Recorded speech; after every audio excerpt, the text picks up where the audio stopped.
Imagine waking up to a tow truck hooking your prized boat. The one thing that keeps you sane after years of grinding work. The driver points to a furious woman in a neon HOA vest screaming that it's too big for her precious community aesthetic. You beg, you argue, but she's already called the cops. Then you remember one tiny detail in the property deed nobody ever noticed. The entire lake everyone uses is 100% yours. What happens when you shut the gate and ban her whole precious boating club forever? Stick with me because this petty war just went nuclear. My name is Jake, and for 8 years Lakeside Pines felt like the reward I'd earned. After a decade of 70-hour weeks in construction, I finally bought the perfect lot. A quiet cul-de-sac backing right onto Crystal Lake. Water so clear you could see fish darting 20 feet down.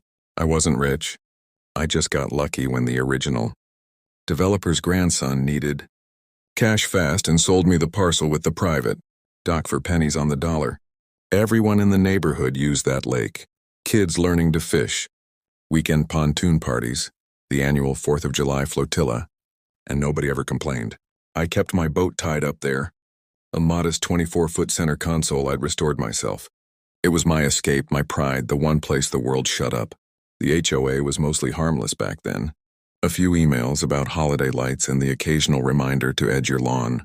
The president was a retired realtor named Marlene, always in bright visors and clipboard in hand. The kind of woman who measured grass height with a ruler. She smiled too wide and remembered everyone's names. But something about her eyes always felt like she was adding you to a list. Most of us just paid the dues and ignored her. We had no idea she'd already been circling my dock on her little community map, waiting for the perfect rule to weaponize. It started with a single yellow sticker on my boat's windshield. Vehicle Vessel in Violation, Section 17.4b, Maximum Visible Length. I laughed at first. My boat was 24 feet stem to stern, same as always. I peeled the sticker off and forgot about it. 3 days later, a certified letter arrived. Inside was a grainy photo of my boat taken from Marlene's back deck, complete with a superimposed red line showing it extended 11 inches, beyond the approved visual plane of the dock. The fine, $250, a second violation, would jump to $500, and mandatory removal at owner's expense. I walked the letter straight to her door, thinking it was a misunderstanding. Marlene opened it just wide enough to keep the chain on. She smiled that same plastic smile and said, "Rules are rules, Jake. The lakefront owners voted on the new aesthetic guidelines last year. You missed the meeting." I told her I'd never seen a ballot. She shrugged and closed the door. That night, I dug through every HOA email I'd ever ignored. Buried in a 47-page PDF, titled 2023 Architectural Standards Update was the new rule. No watercraft could exceed 23 feet when measured, from the outermost point visible, from any neighboring property. 11 inches. They wrote an entire bylaw for 11 inches. I moved the boat 6 feet down the dock so it sat at a slight angle. Problem solved, right? Wrong. The next morning, I woke up to Marlene and 2 board members on my lawn with a tape measure, taking photos like crime scene investigators. By noon, another fine hit my inbox, this time with a hearing date. The fines doubled every 10 days. $500, $1,000, $2,000. They started adding administrative fees and visual nuisance surcharges. My mailbox filled with pastel envelopes that looked friendly until you opened them. Neighbors who used to wave suddenly looked away when I drove by. A few admitted Marlene had cornered them, signed the complaint, or risked their own irregularities being noticed. Someone's Christmas lights had been up 3 days too long. Someone else had an unapproved shed color. She had files on everyone. Then the tow truck showed up for real. I was in the shower when my phone exploded with ring alerts. A flatbed from Lakeside Enforcement Services, a company I'd never heard of, was backing down my driveway.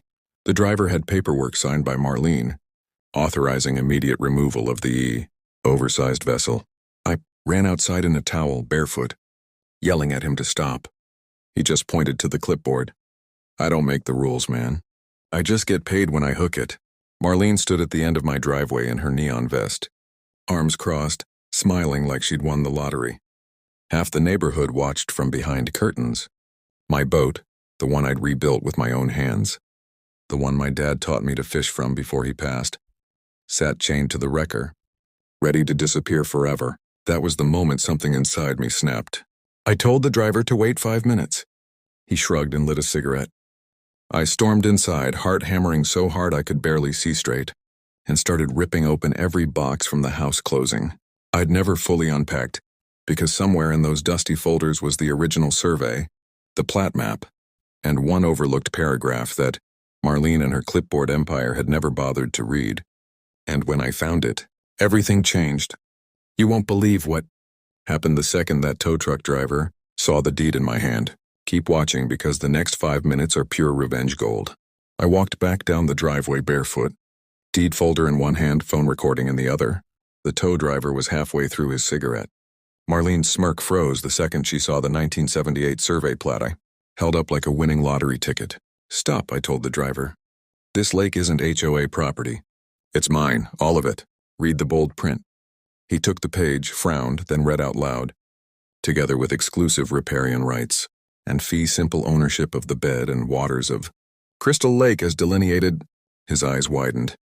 He dropped the chain like it was hot. Marlene lunged forward, trying to snatch the document. That's outdated. The association annexed the lake in 1998. Her voice cracked for the first time. I already had the county registrar's website pulled up on my phone.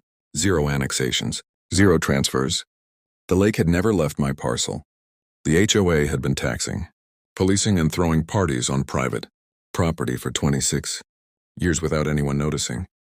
The tow driver unhooked my boat in 30 seconds flat and peeled out before Marlene could scream at him again. Then I turned to her. The same woman who'd terrorized half the cul-de-sac for untrimmed hedges now stood, red-faced in front of 20 silent neighbors who had crept out to watch. I didn't yell. I just spoke loud enough for every phone recording to catch it. As of this moment, the lake is closed to all non-riparian owners. That means every single one of you. Dock privileges revoked. No more fishing, no more pontoons, no more 4th of July fireworks over my water. You want access again? Take it up with the new owner. Marlene opened her mouth, closed it, then opened it again. Nothing came out. For the first time in years, the clipboard queen was speechless. I locked the gate at the foot of my dock that same afternoon. The sound of that padlock clicking shut echoed across the water like a gunshot. And just like that, the woman who tried to steal my boat lost an entire lake. But the best part? I wasn't done yet. Within a week, the lake went from party central to ghost town. Pontoons sat on trailers in driveways. Kids stared longingly from the shore, and Marlene's annual Lake Fest got canceled before the banners even went up. She tried emergency votes, threats of lawsuits, even tearful apologies at my door. I just pointed to the no trespassing signs and the new security cameras. The HOA imploded. Half the board resigned when their own dirty secrets, unpermitted patios, illegal rentals started leaking. Membership dues dried up because no one wanted to pay for a lake they couldn't use. Marlene moved 6 months later. The for sale sign went up the same week the county slapped a lien on her house for unpaid legal fees after she lost the inevitable lawsuit. Today my dock is quiet. The water is cleaner than it's been in decades.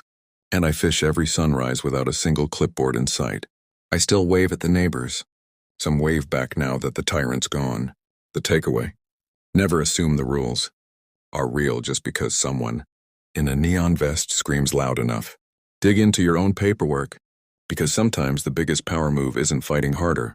It's realizing the battlefield was yours the whole time. So tell me in the comments, what's the pettiest rule your HOA or neighbor ever tried to enforce on you? I read every single one.